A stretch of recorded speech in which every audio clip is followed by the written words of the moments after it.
franchi l'invisible, tout est à refaire. Céleste Mécanique, la danseuse du néant. Chapitre 6. Les 3 épreuves. Nira continua sa traversée du tunnel sans fin. Le sol sous ses pieds fluctuait à chaque pas, comme si le monde lui-même se tordait pour l'accueillir. Plus elle avançait, plus l'atmosphère devenait dense, chargée d'une énergie ancienne et puissante. Elle n'avait aucune idée de ce qui l'attendait, mais elle savait que la porte qu'elle venait de franchir ne la mènerait pas à une simple révélation. Il s'agissait d'un chemin, et chaque étape de ce chemin allait la définir. Puis, soudainement, la lumière autour d'elle changea. Une brume rose-violet s'éleva du sol, enveloppant son corps dans une douce chaleur. La pièce devant elle se transforma.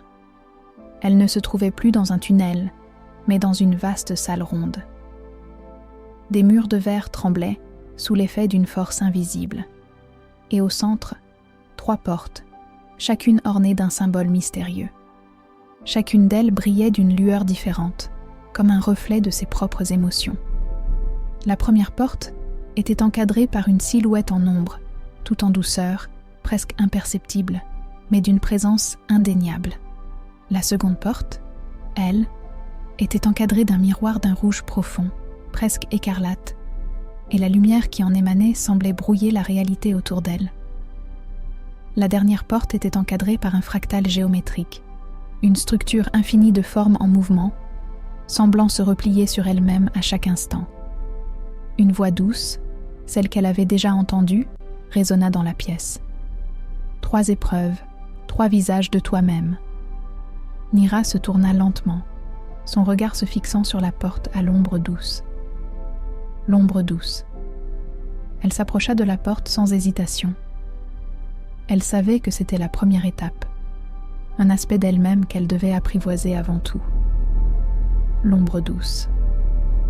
Dès qu'elle franchit le seuil, la lumière s'éteignit autour d'elle.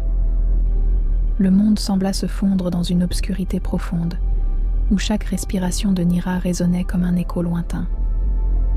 Ses mains se tendirent, mais elles ne rencontrèrent que le vide. Pourtant, au fond de cette obscurité, elle sentit une présence familière. L'ombre douce. Elle n'était ni menaçante, ni agressive.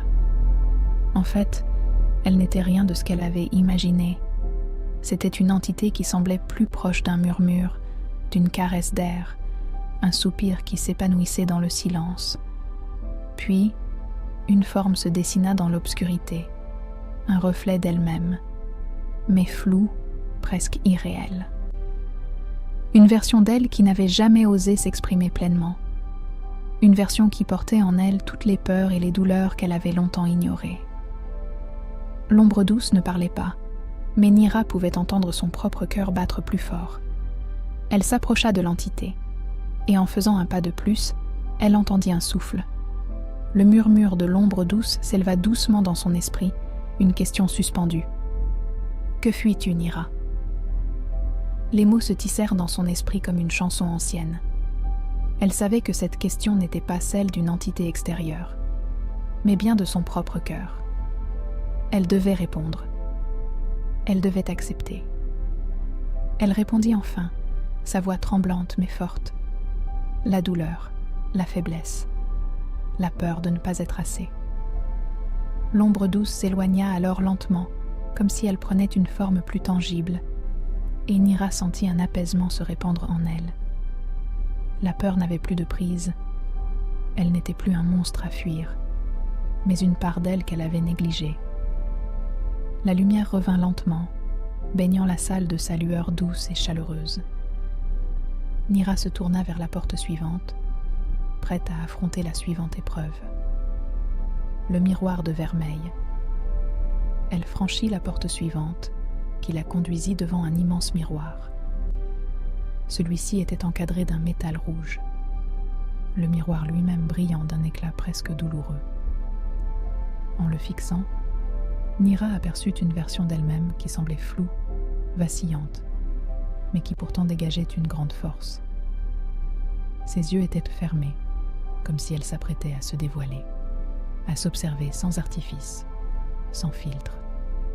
Elle s'avança lentement, le regard rivé sur son reflet.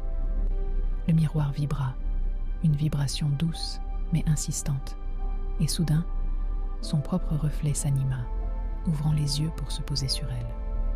Ce n'était pas seulement son propre visage qu'elle voyait dans ce miroir, mais aussi une version d'elle marquée par le temps, par les luttes et les cicatrices du passé. La voix résonna une nouvelle fois, plus claire cette fois-ci. « Vois qui tu es devenue, Nira. Accepte-toi dans toute ta splendeur et dans toute ta fragilité. » Le regard dans le miroir était celui de la vérité brute. Nira se sentit soudain vulnérable, exposée. Pourtant, cette version d'elle-même ne la jugeait pas. Elle la regardait avec une compréhension profonde, un amour inconditionnel. Un soupir s'échappa des lèvres de Nira alors qu'elle comprenait la profondeur de ce miroir. Il ne lui demandait pas de se juger, mais de s'accepter, d'accepter l'ensemble de ce qu'elle avait traversé, de ce qu'elle était devenue. Elle ferma les yeux un instant, se concentrant sur ce reflet. Quand elle les ouvrit à nouveau, elle sourit légèrement, comme une réconciliation avec elle-même.